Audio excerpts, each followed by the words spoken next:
তুমি বাবা যদি কিসে তোমার আজকে মাথাটা ভরে এমন করে।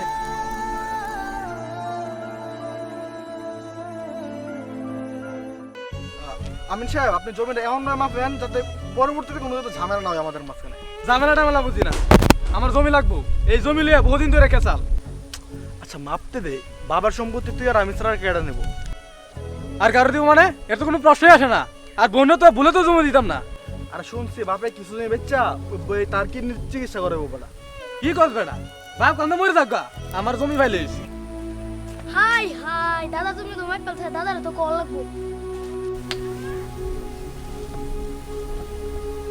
দাদা, ও দাদা, কিরে আব্দুল্লাহ, কিছু কইবি?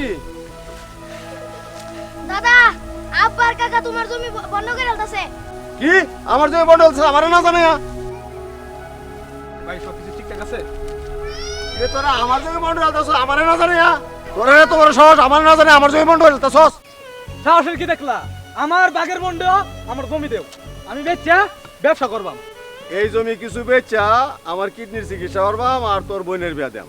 এই আমিন সাহেব, এই জমি ভাগাভাগি চলতো না, আপনি জানেন থেকে? কি তোমার চিকিৎসা করবা এই জমি টিয়া দেয়া? এটা আমি বুঝি না। তুমি মা আকলে মরে যাও, তোমার মেয়ের বিয়া যেমনি চেমনে দেও, আমার জমি লাগবো।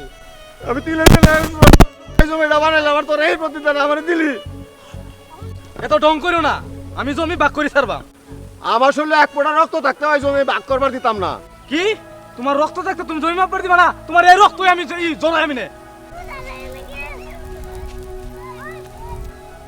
তুমি বাবা যদি কিসে তোমার আজকে মাথাটা ভরে এমন করে।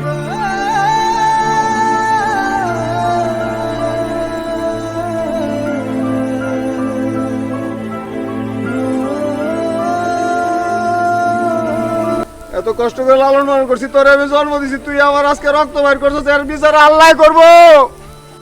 তোমার দোয়া এত কবুল হইতো না। এ আমিন সাহেব, আপনার মাফেন তো।